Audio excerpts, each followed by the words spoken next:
사건의 이면을 읽고 뉴스의 맥을 짚는 방송 시사인 팟캐스트 시사인사를 시작하겠습니다.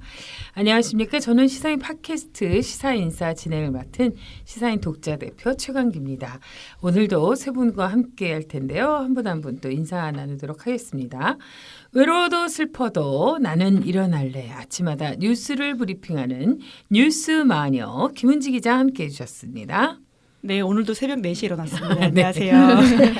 네, 한번 생생내봤어요. 그래, 좋아요. 시사인의 패션 리더, 네, 목소리는 곰 리더, 시사인 팟캐스트를 도맡아하는 시사인 팟캐스트의 마타리 윤원선 온라인 에디터가 오늘도 아름다운 자태로 예, 오늘 특히 더 신경 쓰신 것 같아요. 도대체 날씨랑 딱 어울리는. 도대체 그런 옷을 어디서 구입하는 건지 우리. 저는 진짜 비싼 옷이 아니고 제가 아까 전에 녹음 들어가기 전에 얘기했는데 제가 주로 이제 이용하는 사이트들을 같이 이제 공유하기로. 한번 패션 인싸 할까요? 진짜 뷰티 유튜버처럼 댓글 달아주시면 저희 정보 드리는 걸로. 빅사이즈도 팔아요? 빅사이즈? 제가 한번 알아보고 알려드릴게요. 빅사이즈 없는 거는 다 소용도 없는 일이에요. 캔디 기자였다가 삐삐 기자였다가 키다리 기자였다가 별명 부자가 된 김현희 기자도 함께해 주셨습니다. 네. 안녕하세요. 김현희 기자입니다. 그래, 앙큼하네요. 그런 느낌으로. 왜 그래요? 네. 김현희 기자는 어떤 의상을 좋아해요? 의상이요? 네, 지금 패션 너무 당황하네요. 도통 그쪽에 관심이 없나 저 봐요. 은근히 꽃무늬를 좋아해요. 그 오늘 취향 저격이. 네, 진짜 어쩐지 이런 김현희 기자가 엄청 예쁘다고 여러 번 말했거든요. 네, 그래요? 자잘한 꽃무늬 좋아해서 제가 옷 사면은 엄마가 자꾸 그래요. 늙었냐고. 그것 좋아하는 거. 아니 원선 씨 옷은 그렇지 왔다리 옷은 저는, 전혀 그런 네. 느낌이 아니 아닌데요. 그러니까 같은 옷 다른 느낌이라는 거지.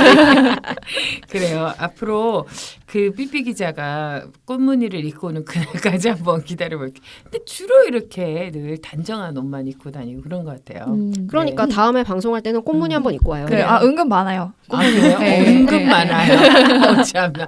꽃부자야. 꽃부자 이제 별명 부자에서. 약간 기대되는데 그래, 기대돼요. 보시는 분들도 기대하면서 김현희 기자 의상을 그러니까. 살펴볼 수 있을 것 같아요. 다음에 꽃도 꽂고 오고 막 그건 조금 과한데요. 네, 이번 주 시사인에 실린 기사를 기자들이 직접 추천합니다. 시사인에 실린 뉴스를 갖고 이야기를 나누는 뉴스픽 코너인데요. 김은지 기자 먼저 시작해 보도록 하겠습니다. 네. 저 이번 주 시사인 커버 스토리가 굉장히 옛날 일 같으시겠지만요. 네. 4월 말에 있었던 북러 정상회담 관련된 것들인데요. 이 그렇죠. 뉴스를 가져왔습니다. 네, 4일 근데 중요한 건 이제 북한에 도발이 있었어요. 네, 그 사이에 별일이 다 있어가지고요. 별일이 다 있었죠. 예.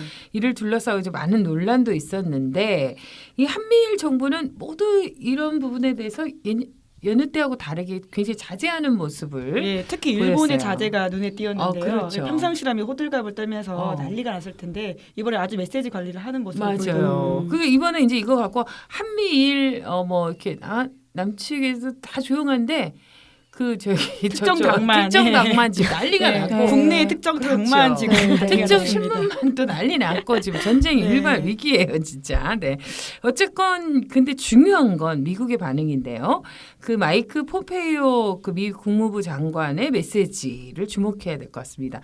미사일이라는 표현도 쓰지 않았고요. 여전히 북한이 비핵화하도록 좋은 해결책을 협상할 모든 의사를 갖고 있다라고 얘기했는데 이 협상에 대한 의지가 여전히 있다는 것을 그렇죠. 보여준 것 같아요. 그러니까 어쨌거나 네. 판을 깨려고 하지 않는다라는 것들이 네. 있는 거고요. 북한 입장에서 지금 교착 상태인 건데 이 교착 상태를 헤쳐나가려고 하는 하나의 움직임에 대해서 네. 미국이 이런 식으로 반응했다라고 하는 건 나쁘지 않은 메시지라고 그렇습니다.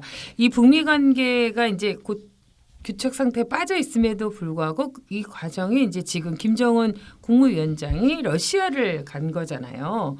이 이야기가 이제 시사인 커버 스토리에서도 다뤘고 그 소식을 좀 자세히 알아보도록 하겠습니다. 네, 그러니까 앞서도 말씀드린 것처럼 너무 많은 일이 일어나가지고요. 이게 4월 말에 있었는데도 불구하고 한참 전 일 같이 느껴지실 텐데 네. 불과 열흘 전이거든요. 4월 25일 러시아 블라디보스토크 요새 여행도 많이 가시는 맞아요. 곳인데 전 갔다 왔어요. 아, 그러세요? 여기 갔다 온 사람 있나? 저 가봤어요. 예, 저도 사실은 갔다 왔습니다. 나만 못 가봤네. 전 출장으로 갔었어요. 그 아, 시베리아 정말? 횡단 열차 타느라고. 아, 네. 고생하고 왔네. 그런 출장은 괜찮겠네요. 아, 그래. 네, 요새 또 특히나 이제 그 북한, 러시아, 중국 접경 지역이기 때문에 네네. 그런 식의 여행 관광 상품이나 맞아요. 이렇게 출장을 가는 경우들이 꽤 있거든요. 음. 여행으로 가셨었나요? 그렇죠. 예. 전 아주 옛날에 갔었어요. 네. 그러니까 생각보다 가까운 곳이어가지고 저도 깜짝 놀랐던 기억이 있는데 이곳에서 김정은 위원장과 푸틴 러시아 대통령이 만났습니다. 특히 푸틴 대통령이 언제 올 것인가가 굉장히 관심사였는데요. 별명이 지각대장이라고. 네, 심지어 메르켈 독일 총리는 거의 몇 시간을 기다리게 할 정도로 사실 그게 외교상 의전에 맞지 않는 그럼 일인데도 엄청난 결례 아닌가요? 이렇게 할 정도로 아주 악명이 높은 인사인데요. 그런데 이번에는 푸틴 대통령이 기다렸습니다. 아마 북한 쪽에서도 그런 의전들을 좀 신경을 썼던 것 같은데 내가 보기엔 그 준비원에 언저리에 있다가 딱 도착하는 거 보고 이렇게 그 염탐하고 있다가 몰래. 아무래도 먼저 그러니까 주빈국이고 이렇게 늦게 오는 손님이 당연히 늦게 오는 게 맞잖아요. 이제 그런 것들도 신경 썼을 것 같긴 해요. 일종의 아까 기싸움이겠죠. 그러긴 하죠. 네. 네. 이제 그래서 두 정상이 단독 회담을 하고 확대 정상회담하고 만찬 이런 식으로 만났었는데요. 원래 4시간 정도 예상된다라고 했었는데 그것보다는 네. 좀 더 길어져서 5시간 정도 만났고요. 그랬군요. 네, 근데 보통은 정상회담을 하고 나면 이제 두 사람이 공동 성명이나 합의문을 발표하는데 그렇죠. 이번에는 그런 건 없었어요. 그래도 되게 그래서 굉장히 궁금한데 거기 보통 이제 어떤 사람이 참여했느냐에 따라서 그 자리에서 어떤 얘기가 오고 갔는지도 좀 미루어 짐작할 수 있잖아요. 네, 이제 그러다 보니까 그럴 수밖에 없는 상황이긴 한데 아무래도 경제 관련된 러시아 쪽 인사들에게 주목할 수밖에 없는 상황입니다. 경협 관련된 이슈들이 꽤 크게 있었다라고 유추가 되기 때문인데 러시아 쪽에서는 부총리가 있는데요. 극동 개발을 관장하는 대통령의 극동 담당 정권 대표입니다. 이 극동이라는 표현이 낯설 수 있는데요. 러시아가 워낙 큰 나라잖아요. 그래서 그러다 보니까 이 수도는 더 상대적으로 더 왼쪽에 있는 상황이다 보니까 이 극동 지역, 그러니까 우리를 중심으로 극동이 또 다른 개발의 포인트인데요. 이제 거기를 아예 담당하고 있는 부총리가 있다라고 하고요. 유리티 루트네프. 예, 발음 잘하시네요. 네, 그래, 연습 많이 하셨나 봐요. 사실은 슬쩍 이름을 넘어가려고 했거든요. 러시아 이름이 좀 어려워서요. 러시아 다녀왔다니. 이 푸틴주도 드셨다는 그렇죠. 소문이 있으시던데. 예전에 제가 아주 2000년대 한 초반 정도에 알코올, 갔었어요. 네, 그랬는데 그때 푸틴이 대통령이 아니었는데 그때 이제 러시아는 보드카를 많이 먹잖아요. 푸틴 얼굴이 새겨진 푸틴 주가 있었어요. 그래서 제가 듣기만 해도 엄청 독할 것 같아요. 그래서 그걸 국내에 갖고 와가지고 대통령이 선물한 모습이라고. 옛날 추억이 새록새록하네요. 네, 그 푸틴이 다시 대통령이 된 건데 그렇죠. 그뿐만 아니라 철도 관련된 인사들도 꽤 여럿이 있었는데 배석한 혹시 발음하시겠나요? 예. 그래요. 예브게니 디트리흐라는 교통장관이 있었고요. 예브게니 디트리흐. 네. 네이티브세요. 네이티브예요. 역시 러시아 여행 갔다 오신 분. 러시아 네이티브예요. 2번 갔다가 난리 났겠어요.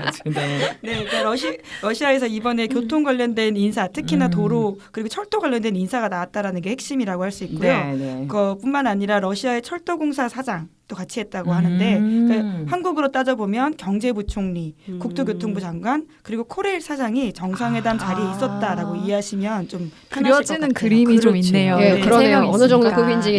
그리고 정말 이게 경협에 힘썼다라는 게 딱 그림이 그려지는데. 네, 이건 제가 든 비유입니다. 네. 잘 나오진 않고요. 찰떡 비유예요. 아니 그래서 그런지 몰라도 이번에 이제 김정은 위원장이 또 기차를 타고 블라디보스토크까지 갔어요. 그렇죠? 네, 그러니까 김정은 위원장의 뭐 기차 사랑이라고 하면 기차 사랑이랄까요? 이제 그런 것들은 꽤 이제 국제 사회에 널리 알려져 있는데요. 이번뿐만이 아니라 하노이 갈 때 65시간 넘게 타고 간 바가 아주 유명하잖아요. 이게 무슨 은하철도 999도 아닌데 정말 독특하게 생긴 기차. 그때 덤덤 기자 차영석 기자가 구글 지도로 찍어봤는데 맞아요. 결과가 나오지 않았다. 예, 너무나 그렇게 가는 사람이 없기 때문에 나오지 않았다라는 거예요. 맞아요. 뭐 결과라도 좋았으면 좀 그 여행 좀 의미가 있었을 텐데 여러모로 아쉽지만 아무튼 뿐만 아니라 중국을 갈 때도 이 열차를 탄 적이 있고요. 베이징역 갈 때만 하더라도 28시간 걸렸다라고 해요. 이번에는 블라디보스토크까지 20시간 걸렸다라고 하는데 사실 거리로 따지면 그 정도 아닐 수도 있을 텐데 선로 상황이 좋지 않다 보니까 이 추정으로는 20시간 정도라고 합니다. 네. 이게 이번에는 출발 시간을 공개하지 않았기 때문에 대략의 짐작 정도로 시간이 나오고 있습니다. 그렇군요. 이게 이제 뭐 하여간 뭐 대륙으로 이어지는 어떤 면에서는 그 김정은 위원장도 그 그림이 우리가 이제 남북 경협을 통해서 이렇게 대륙 기차 이렇게 그런 구상이 그려질 만한 그림이 아닌가 그렇죠. 또 생각이 드네요. 네, 남북 관계가 이제 좋을 때 그 우리가 이제 철도 이야기들을 꽤 많이 그렇죠, 나왔었잖아요. 그렇죠. 그래서 네. 도라산역에서부터 시작해서 맞아요. 정말 베를린까지 가는 그 꿈에 대해서 이야기한 바가 있는데요. 그러니까요. 그런 것들을 두둥실 꿈꿀 수 있게 하는 맞아요. 하나의 이 사례이긴 하죠. 그러니까 이 북러 정상회담에서 이제 시베리아 횡단철도의 어떤 지선이 극동철도를 이용해서 그런 그림이 어떻게 보면 더 구체화되는 게 아닌가라는 그런 생각까지 하게 되는 네, 그래서 그렇죠. 눈길을 끌게 되는 그런 여정이었던 것 같아요. 네, 김정은 위원장이 아주 짧은 구간이긴 하지만요. 하산역에서부터 블라디보스토크를 들어갈 때 그러한 시베리아 횡단철도의 지선을 찾다라고 하거든요. 그러니까요. 그렇기 때문에 이 대륙으로 이어지는 꿈에 대해서 우리가 한번 생각해 볼 수 있을 것 같은데요. 푸틴 대통령도 이번에 뭐 정상회담 이후에 기자회견을 했기 때문에 관련된 이야기도 있었어요. 네. 남북 철도 연결 사업과 관련해서 최근에 그런 시도가 이뤄졌는데 러시아와 북한은 러시아로 철도 연결이 이루어지길 희망한다.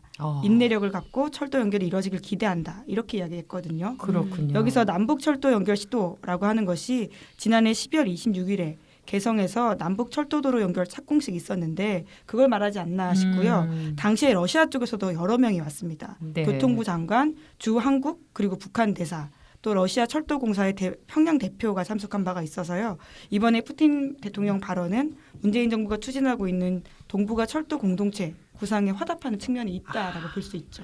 다음에 러시아 여행 갈 때 이제 서울역에서 딱 티켓팅 해가지고 이제 쫙 타고 갈 수 있기를 네. 간절히 물론 희망해 너무 봅니다. 길 것 같긴 한데요. 네. 잘 살아야지. 그날이 오면은 다 같이 여행 가면 좋겠어요. 그러니까 아주 이번 기사는 왠지 이렇게 기사에 대한 흥미보다는 우리의 여행과 뭐 이런 호기심을 자극하는 약간 포상휴가처럼 보내셨으면. 맞아요. 휴가 기간 내내 이동만 하다 끝날 것 같아요. 아, 그럴 수 있겠네요. 아, 네. 그렇습니다.